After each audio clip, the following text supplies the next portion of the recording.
WTF. And I'm really excited about this particular show. It was, of course, inspired by a session with a client patient.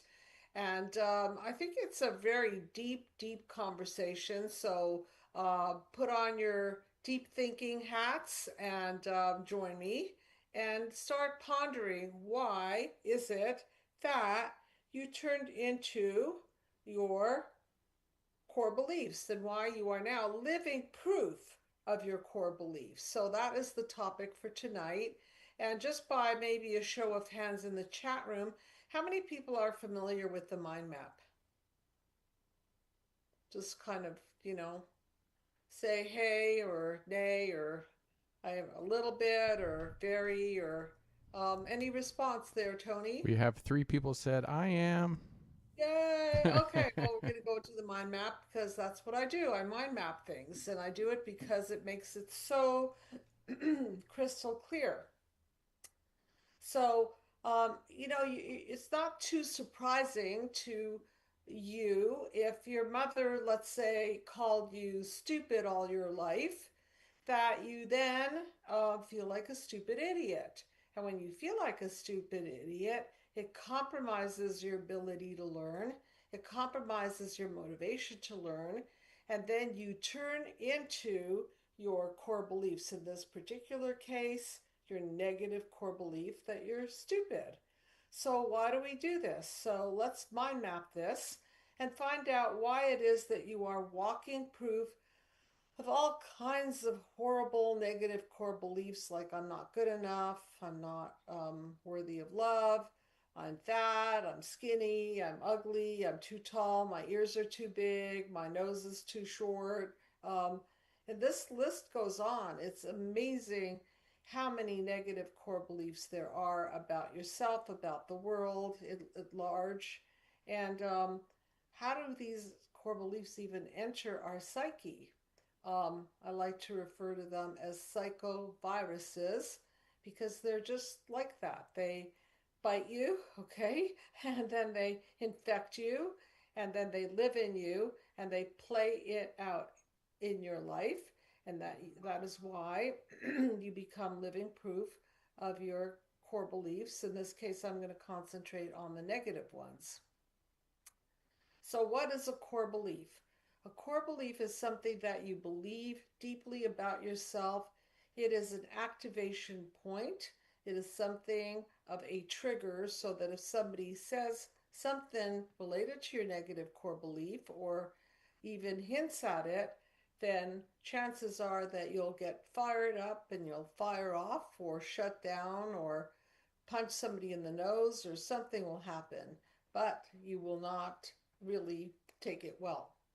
So let's go back to, as I like to say, the cause, which is how we emotionally get programmed. So let's look at panels one, two, and three, and then take a look at how we manifest one, two, and three.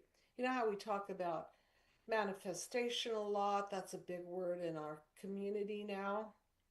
Why are we manifesting what we're manifesting, whether it's being broke or being lonely or being in repetitive relationships or not being able to think straight and clearly, whatever it is that we're manifesting, we do so because there is a root cause behind it.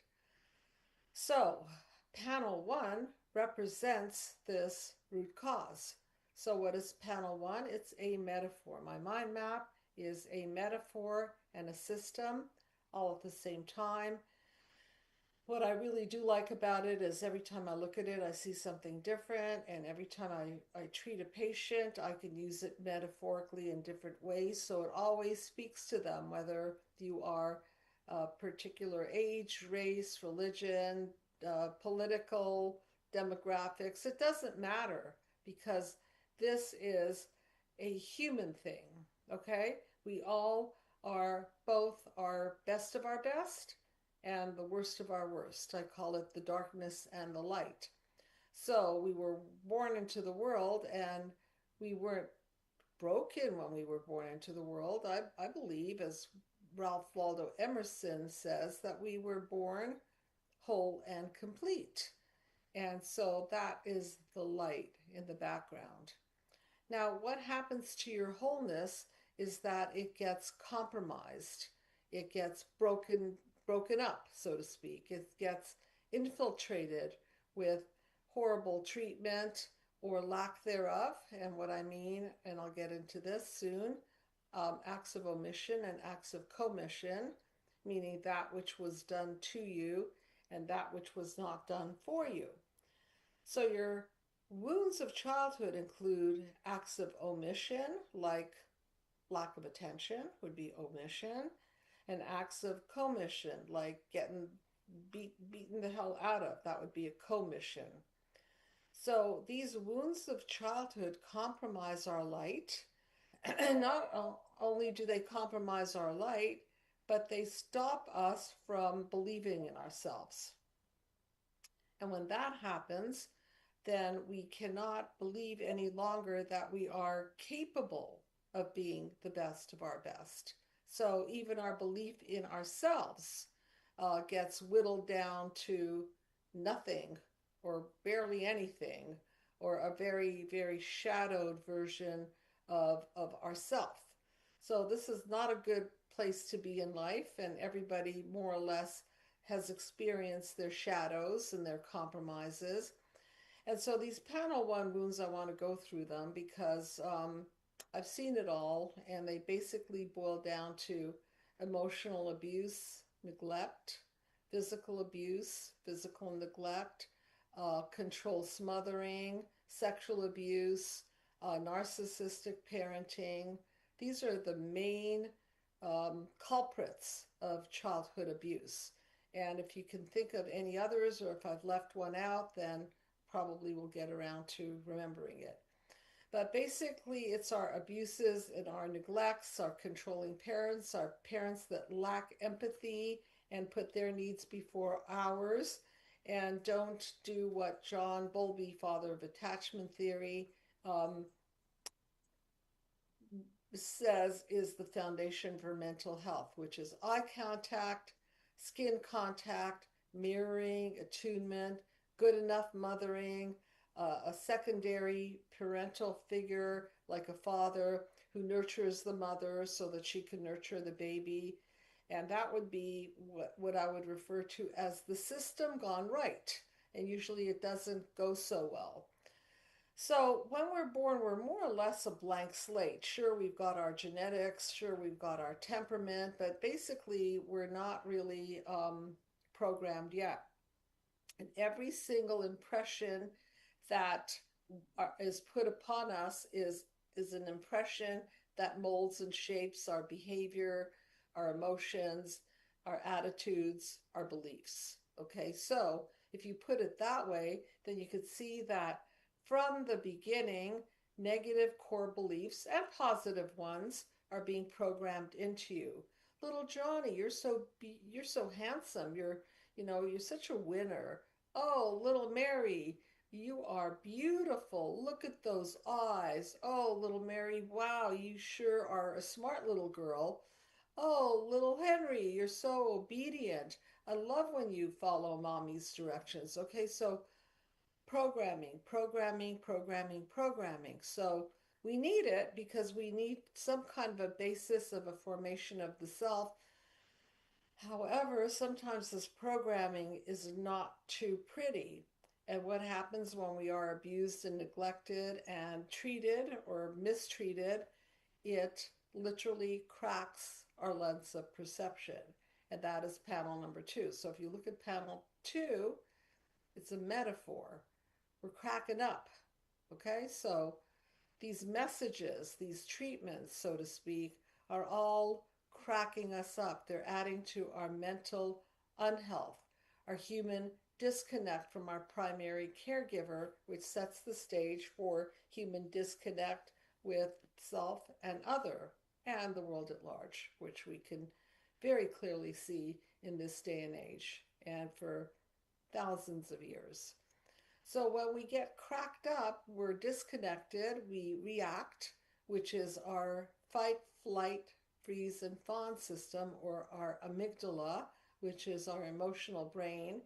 And we will do a variety of different things. Either we will freeze, in other words, just flat, flat in our tracks, we'll freeze, we won't be able to do anything, or we'll fawn and just kind of go belly up and submit, or we'll fight, or we will flee.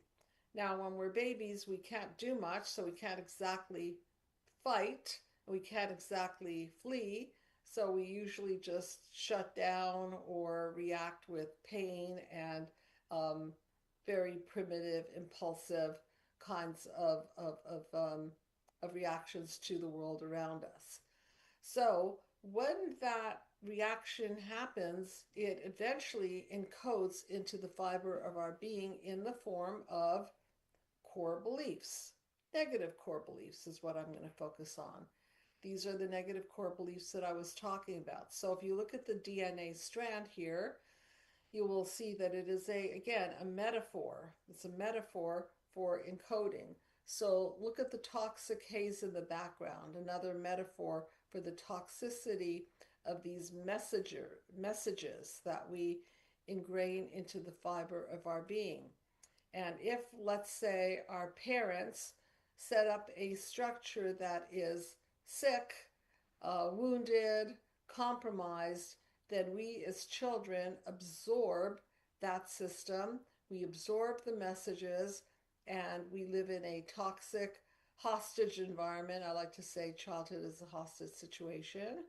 Um, and I'll just finish my sentence. I'll take the question. And then that DNA strand, as you can see, is compromised. Yes, go ahead. What is the question, please? Yes. So Tammy says, how do I become aware of the beliefs I'm living out without even realizing it? By the results. Ah, Okay. So if let's say that you're stuck with your finances, maybe you have a core belief that you don't deserve anything. Let's say that you're picking poor relationships. Let's say that's going on and you're doing a what I call a what the Freud. Then maybe the core belief behind that is I don't deserve love. Let's say that you have bad habits like smoking or drinking or anything like that, that means that you're using defense mechanisms to avoid feeling bad feelings and feeling self criticism or self hatred.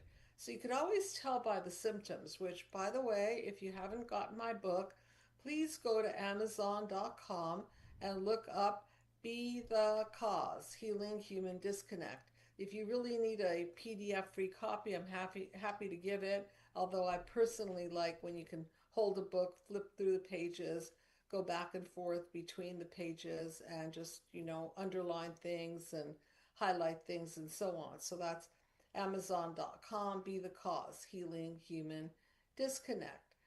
So that you could see that in panel number 5 in my book, I make a statement that um, the symptoms point to the cause. The symptoms are hieroglyphics, in other words, they're hints, messages that point to the cause. So if you've got a symptom, you're sure to know that there's a cause behind it.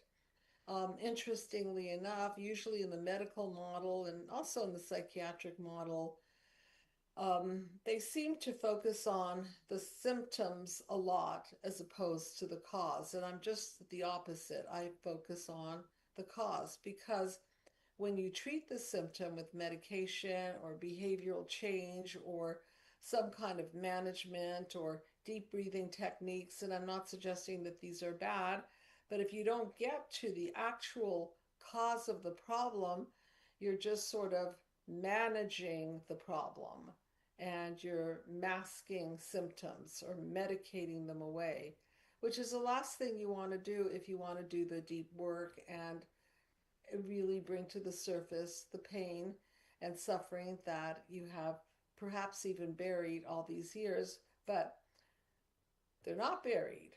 Remember, they're not buried. They are infecting your life. They're infecting your health. They're infecting your money making ability. They're infecting your relationships. They're infecting the future generation. Okay, so you might not think that there's a problem, but that's because you're not looking deep enough and you're not thinking and connecting the dots between how your life has turned out and the cause behind it. But that's what I do, and that's why the book is so helpful in connecting those dots.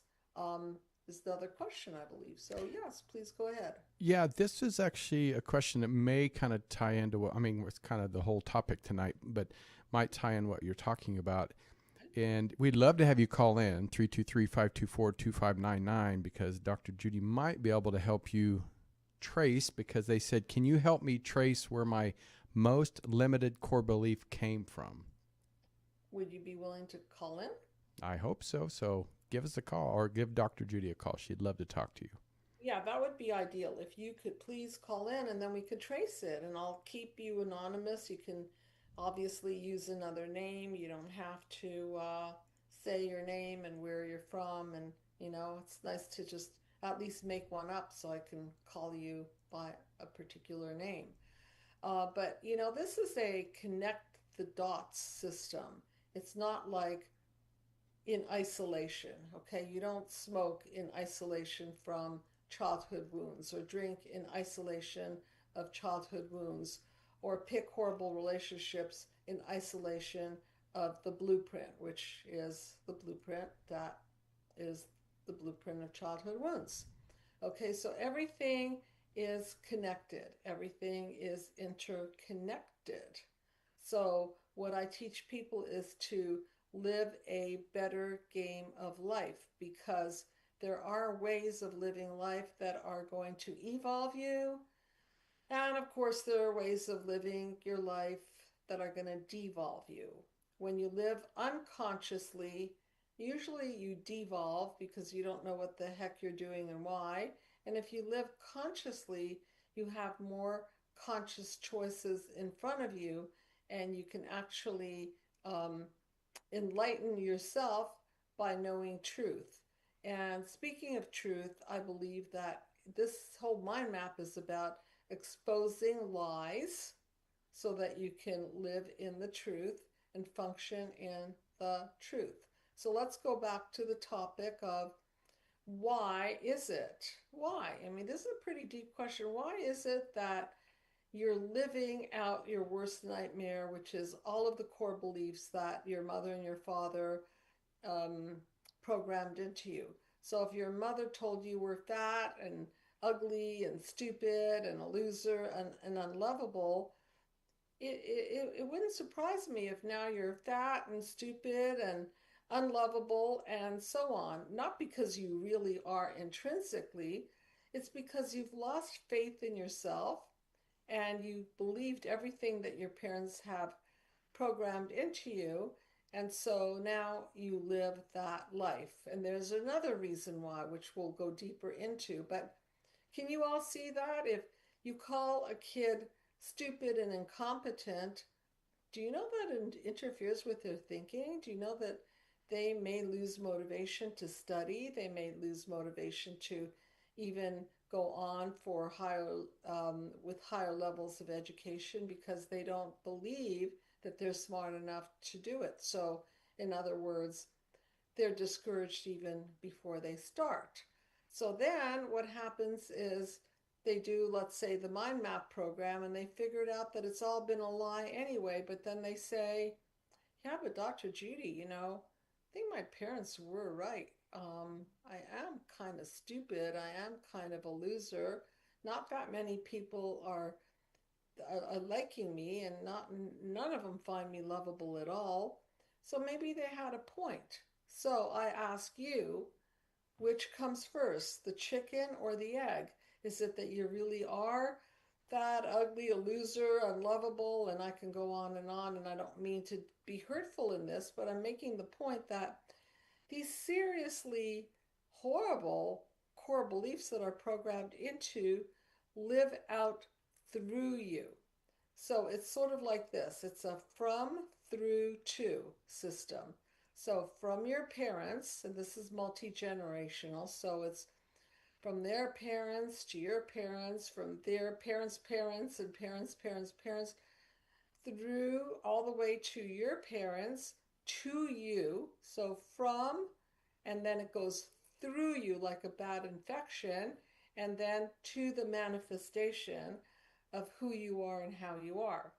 And so this is where the loop gets really, really stuck, because you look in the mirror and all of a sudden you become the living proof of all of the core beliefs that were programmed into you. And then you absolutely believe these things. They get double reinforcement here.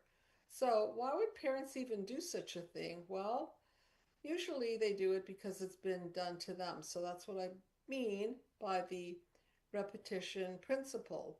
And if anyone wants to call in, I can trace it so that you can actually see how this goes down.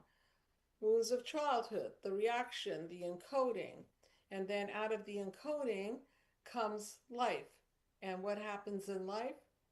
Not good things. If you look at panel number 456, not too pleasant. So what do we see there? We've got chaos, because you weren't set up right. So now you're in financial chaos, relationship chaos. Maybe your health is failing you. Maybe you've been overeating and your blood sugar is too high, or your unhealthy liver functions and kidney functions. So now you've made a chaotic mess of your life because you've been encoded improperly, unsustainably, and dangerously. And by dangerously, meaning that this is life threatening. So if you've been encoded dangerously, what happens is that you don't like how you're feeling. You don't like what you're thinking about yourself. You don't like how people are treating you. You don't like the way you look. You don't like the way you think. You don't like your anything. So then what happens is you defend, because who wants to be in pain? So now you get into what I call defense mechanisms, and this is where it gets deadly. Okay, so now you overeat to numb the pain, you smoke to numb the pain, you drink to numb the pain, um, you cheat to numb the pain, you do anything to numb the pain, and this doesn't really work out very well for you, because it may temporarily numb the pain, but is it evolving you? Absolutely not. As a matter of fact, the more and more you defend yourself in such unhealthy ways, the harder you break down. And if you look at panel number 6, you'll see that panel number 6 is the breakdown panel. This is when you've had enough and life is not working at all. It's actually breaking down on you. And this is where you may feel suicidal, you may feel homicidal, you may feel deeply depressed and shut down, you may be on the verge of or going through a clash of a divorce or something radical, okay? And why is this happening? So now you've really become living proof of your negative core beliefs. So when people say to you, oh, I just want you to use affirmations to cancel all of these negative core beliefs. So then you try that, you look in the mirror and you say, I am beautiful, I am beautiful, I'm smart, I'm deserving, I'm lovable. Do you think that's going to work? I joke about affirmations. I really do, because there's no way an affirmation is going to be believable when your very parents or primary caretakers have infiltrated into your mind and programmed you to think otherwise. So do you think your voice is going to count when your parents are telling you that you're a loser and you tell yourself that you're a winner? You really think that affirmation is going to penetrate and convince you? I think we have another question. Please go ahead. Yes. So this seems pretty personal here. It says, is it really possible to become someone new, someone free from the fear, shame, or criticism I grew up with? So I'm going to answer it this way. It's really possible to see the truth, okay? And when you see the truth, you can't unsee the truth. When you have bought into the lie and you believe deeply in the lie, you will live the lie. When we dismantle the chokehold it has on you and your life, then it releases and you can start to reprocess and reprogram and recode. So, one of the things that I want you to do is I'm revamping my website into a two-process mind map process. One is decode your past, which is the original mind map, and then part two is going to be recode your future. So, do you think you could recode your future when you have massive negative core beliefs and obstacles that trip you up and don't allow you to grow and don't allow you to progress because they're blockages? There's no way. So, part one, let's clear the blockages. And part two, now the road is clear and now you can be the cause. So, this is a very important point. Part one, you're at the effect. You're just a baby. That's how you start. You're just programmed by your parents and society and culture and so on. And so the outcome of your life is based on your programming. Once you undo it and you release the chokehold of the lies, then you can reestablish a blank slate state. So it's sort of like a big, messy, let's say your window's all smeared up with grease and dirt and you can't see through the window. You've got to clear the slate. You've got to clean the slate so that you can reboot the system. Think of a computer.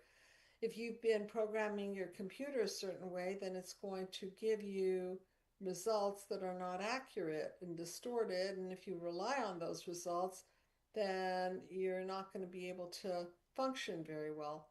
Same thing with you. If you rely on the encodings that were set into your psyche by your family of origin and they weren't healthy encodings, you're going to be in chaos. You're going to try to defend. Eventually, it's going to break down. So, any questions so far? Does anybody want to call in? Well, we would love to have you call in 323-524-2599. I think Dr. Judy has answered questions, so people now are like, I don't want to call in. So, like you said, you can be anonymous. You don't have to give us your name. And but yes, we'd love to hear from you. There is another question. Why is it so hard? Stop answering questions and have them call in. I know, right? I know. I'll take the question. I'm such a softie. Maybe you are. You're getting soft. I'm getting soft. I'm getting soft. Okay, go ahead with the question. Why? And I think we kind of answered this a little earlier, but why is it so hard? And I'd like to comment on something about myself after this one. Why is it so hard to believe something good about myself when for years I was made to feel I wasn't good enough? Okay, now we're going to get into part two of the why. Ooh. Okay, great question. Why is it that it's so hard for you to believe the good of yourself? Pretty much, yeah? Mm-hmm. After you've been fed a bunch of lies and distortions from your parents. And number one, I'll point back to because now you turned out that way. Why? Because you believed it to be so and you manifested what you believed to be so. So if your parents said you were a loser, now you really are living proof of being a loser because you didn't believe in yourself because your parents didn't give you the confidence to believe in yourself. Okay? Does that make sense on that level? It does to me. Well, that's it. You count, Tony, because you call in. That's Actually, I call in to you. That's right. That's right. Right, it's the reverse. Okay, so now we're going to go into the deep psychology stuff, okay? Sounds good. So, why is it that parental voices win over our voices? So, some of it is obvious. We look up to our parents. Our parents are our gods, they are our creators, they're our blueprints. You know, the show back in the day, I'm sure most of you have not watched it. I'm dating myself. Father knows best. It's like mother knows best, father's knows best, but you don't know best because you're too stupid and young and immature and naive and all of that to know best. So you count on the wisdom of your parents, even if they don't have much of it at all. Okay, now we're going to go deeper. Why? Why? So I'm going to go back to what Alice Miller says, which is that a child would rather be a bad child in a good world. So it's better if the child is wrong and the parent is right. Why is that the case? Because imagine if you knew early on that your parents were a bunch of liars and abusers and they didn't know what the hell they were doing. How unsafe would you feel in that world? So, isn't it better to reverse it and think that you're wrong, that you're bad, that you're faulty, and your parents are perfect? Okay? So, that's the deeper part of this why is that you would rather protect your parents over knowing the truth.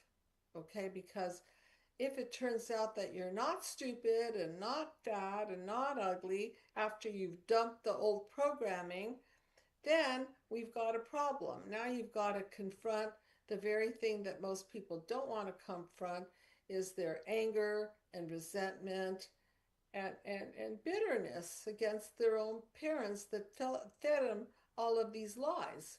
And who wants to do that? And that's why we have so many people who eventually will leave a narcissistic family, which, you know, sometimes you have to do it. It's not my first go to, but, you know, sometimes it's just too much and you've got to fly the fly the coop, so to speak. So the real reason is that we do not want to throw our parents under the bus. It's not safe. They are our caregivers. They are they are the key to the hostage situation. If we're nice to them, they'll hopefully change, which of course they never do. If we're nice to them, hopefully we'll win their love, which if they're not able to love, it's not going to be possible. Okay, if we're nice to them, maybe they'll stop hitting us or yelling at us, which is unlikely because remember, they've been programmed that way as well. Okay, so is this beginning to make sense to you that you would rather throw yourself under the bus than admit that your parents did not do a very great job of parenting if you're now manifesting the worst of you? Okay? And nobody wants to throw their parents under the bus, especially when they're under the influence and control of their parents. So parents control in many, many ways. They may control you by money. They may control you by waiving inheritance, which is controlled by money. They may control you by withholding love and favoring another sibling over you and create jealousy. There are lots of ways to control your children. And if you're not aware of manipulative strategies that parents use to control their children, then you'll miss it because you'll be living in this unconscious world where strings are being pulled and deals are unconsciously being had. And there you are trying to be the good kid, hopefully in a good world. But if it's not a good world, it's easier and safer for you to be the bad one rather than the good one. And this comes out in fairy tales. So, isn't it easier to think that your mother and your father is not the wicked witch of the West? I mean, imagine if you found out that they were. the wicked witches and warlocks of the West, and that they were out to get you, and they lived on putting you down and lived on making sure that your life was worse than theirs because they were riddled with jealousy. That would not be a very safe world, and you would not want to live in that world. So it's better if you turn it against yourself. Okay, I'll say that again. It's easier for a kid to turn against the self than it is to turn against the parent. And if they do turn against the parent, that's not very good news either because they'll probably be slapped down or punished or worse, ignored. So there are real consequences to being in a system gone wrong, where the parents are the directors of the outcome of your life. So you could see that in that system, you are not the cause, and you have to preserve the parent at the cost of yourself. So that's why you're not developing a self, because you're living to please them. You're walking on eggshells, you're jumping through hoops, you're making sure that you're as safe as possible by complying, even if it means that you have to think of yourself as incompetent, unlovable, and all of those horrible beliefs that you carry around. Better in the child's mind to think of yourself that way than to think that your parents are abusive, narcissistic, withholding, lacking empathy, which is the definition of narcissism. So that's not a very okay system to live in. So better that you be the bad one. Okay? I think Alice Miller came up with a brilliant explanation on this. And so I want to bring it forward and tell you the real why. Why have you become a living proof of your core beliefs, your negative core beliefs? To protect your parents, to make sure that they are not the the cause, that you're the cause. You're the cause of your bad life. You're the cause. And I'm not saying that you're not responsible for your life, but that's where therapy comes in. Therapy is the most responsible thing you can do, because once you find out that you're living a life that's destructive and that's going into chaos, defenses, and breakdowns, now it's upon you to fix it. Nobody's going to fix it for you. Chances are your parents are not going to have some kind of epiphany and apologize and give you money to go to therapy to heal the wounds that they've created. It's not happening. I mean, once in a blue moon I see that, but not very often. Any comments so far? Are you guys getting why you become living proof? People are saying for sure that this makes sense. They're going to try some stuff. But I did want to, if you don't mind, make a comment about something. Because when I was in my teens, 20s, even early 30s, Well, I I, thought you were, Tony. What do you mean? well, I'm only 22. Um, Okay, that's what I thought. but no, I went through a many years period because was diagnosed with ADD, but not until my early 20s. And it kind of made sense. But I went through many years of feeling dumb, stupid. I didn't have people calling me that, but I Hmm. felt that way. Yeah. But I did realize once my mother passed away that when I kind of found my footing of not having to deal with her illnesses and issues, that I could focus on me. But when I got started recreating my core beliefs, that I started losing friends and I started losing family members that just were not fitting into this new me.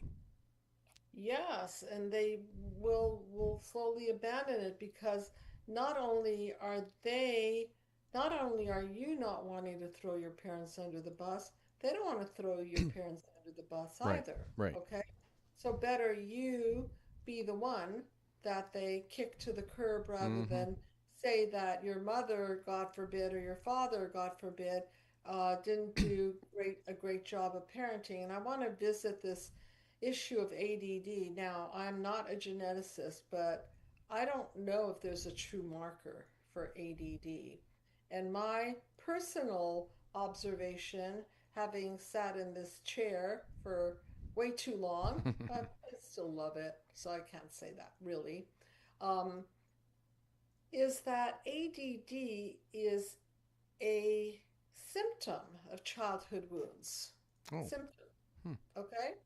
So if you ignore your child, if you don't mirror your child properly, if you call your child stupid, or even you don't even have to use the word, just look at them as they were stupid, then what happens is that the brain shuts down and cannot think. So, one of the things that I like to do, I mean, I don't love to do it, but I'll do it for uh, proving a point, is maybe a child in my office will say, "Oh, Dr. Judy, I think I'm really, really, really dumb. I have ADD. I'm in a special school for it." And then I'll say something like, Mary, I'm a psychologist, right? And I'm sure you understand that I could tell if you're stupid or not stupid. Just, I could kind of tell just by looking at you. So, what am I doing there? I'm using my authority, right? And my position. So I'll say, Mary, I hate to tell you this, but I've been observing you and you're really, really stupid. And by the way, how much is 9 times 7? And they'll trip up on the answer. They'll trip up on Hmm. it. I mean, some people will trip up on it. Even if I say 4 times 3, they might trip up on it. But if the narrative is different, Mary, you're not stupid at all. I've been watching you. You are one of the brightest little girls that have ever walked into this room. I could just tell by the way you talk, the way you express yourself, and the school system got it all wrong. How much is 9 times 8? And they'll get it right for the most part. Why? Because when you flood somebody's brain with a belief in them, even a little bit of a belief in them, it clears up their thinking. When you put them down, it messes up your thinking. So then they'll stick a label on you, ADD. Oh, wow, poor Tony's got ADD. And now Tony has to go to a special school and get special skills for his ADD. And what's really going on? Probably a mess at home. I don't know what the mess is, but there's a mess at home. And until you get down to the cause, your symptoms are going to be held against you. So nobody will say, wow, Tony, I understand that we haven't been functioning very well as parents, and so I know it messed up your thinking, and now we take responsibility for the fact that you feel stupid and alone and unable to solve problems on your own. And yeah, we understand that all the yelling and the screaming and abuse and neglect have contributed Hmm. to your poor thinking. How many parents do that?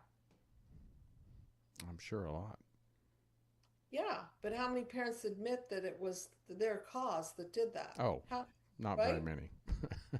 No, no, no. I don't know any parents that say, you know, but I teach parents to do that to reverse the damage that they have inflicted on their children, and beautiful things come of it. Like I had one patient today without breaking confidentiality, of course, whose daughter is now recognizing that mommy has a dark side and a healthy side. That's pretty cool, isn't it? And the mom is saying, yes, my dear, I do. And I'm wrestling with it. And sometimes when mommy gets mean to you, it's not your fault. It's because mommy is not in a good place. Okay? Do you know how healing that is to a kid? Do you know how Hmm. healing it would have been to you, Tony, if your parents would have said, Tony, we've been thinking about the atmosphere that we've created for you, and it's been pretty atrocious. And I now understand, we understand why you're feeling stupid and not able to concentrate really well. And we're going to clean up the cause, meaning the atmosphere at home. We're going to work on our marriage, we're going to work on the family system. we're going to give you support and we're going to really manage our side of it and take the onus off of you and not label you as the symptom bearer of our problems Hmm. because that's what's really happening. And I mean, now it does make sense because, like I said, they never called me stupid. But one thing that my mother, I wish she wouldn't have done, but she did. She used to do my homework for me because I was not doing it or getting it, understanding it. Instead of getting me a tutor, or she would just do it for me, and then I would turn it in, and so I felt like that definitely did not help me later on. Right. What's the message? The first message is you're not smart enough to do it yourself. Exactly. But she didn't get down to why is my son having a hard time concentrating? Yeah. Well, Well, there was a maybe lot of chaos for sure in the house, but uh, that'll do it. Okay, that'll do it. So, unless the cause is addressed, then the ADD is just a symptom of a system gone wrong. yeah, Either abuse or neglect of some form is going on, and the kid is feeling it and becomes symptomatic. And then the symptom becomes the family problem, as opposed to the family problem being the cause of the symptom. Do you see that? mm-hmm. It's all and reversed. and I see that now even with my nieces and nephews. Well, one niece in particular, she has two daughters, and hopefully she doesn't hear this, but one is the, oh, my beautiful girl, my sweet smart girl, and the other one is, you're a bad girl, you're nothing but trouble, and and so I can already see that that's going to create the mentality of, I'm dumb, I'm a troublemaker, I'm, Absolutely. yeah, Absolutely. So there's nothing more powerful than a parent who knows how to own their. Are you still there? I'm here. Oh, nothing more powerful than a parent who knows how to own their own stuff. Once you own your own stuff, it takes the onus off of your child, that burden that they're bad, that they're at fault, that they're symptomatic just out of thin air because they're stupid or something's wrong with their brain or something like that. And I'm not saying that there aren't cases where there's organicity. One of the first things that we're taught in school is to rule out organicity. So certainly if there's a brain dysfunction or a tumor or some sort of genetic something that you can actually put your hands on, well, that counts for a lot. However, most of it is abuse and neglect. It really has that level of impact on the human psyche. Well, hopefully, like I said, even somebody in the chat room says almost every day I was told I was stupid and there was something wrong with my brain. Again, that goes back to like my niece saying something. It's even though I put it as when I was a heavy kid, teenager. Mm-hmm. But even though I lost the weight, even at 56, sometimes I still feel like that fat kid. It's it's the I think the mentality sometimes still creeps in if somebody questions me or questions my That's correct because even though you might change the thinking, okay, mm-hmm, you're not paradigm shifting out of it. All you're doing is doing something like losing weight or right. getting plastic surgery.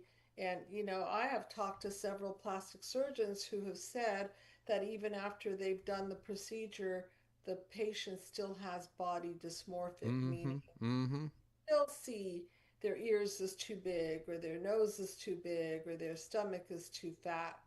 It doesn't, that stuff goes deep in there. And until you identify the lie, you're going to identify with the lie. And if you've already identified with the lie, you've become symptomatic, right. right? So it's this vicious loop, and somebody's got to get in there and bust the system. And I really enjoy doing that. So, this is my game of busting the lies, busting the psychopathology, and helping people to get out of psychological prison so Mm-hmm. that they could be the cause of better outcomes for their own life and not have to be at the effect of their parents' programming.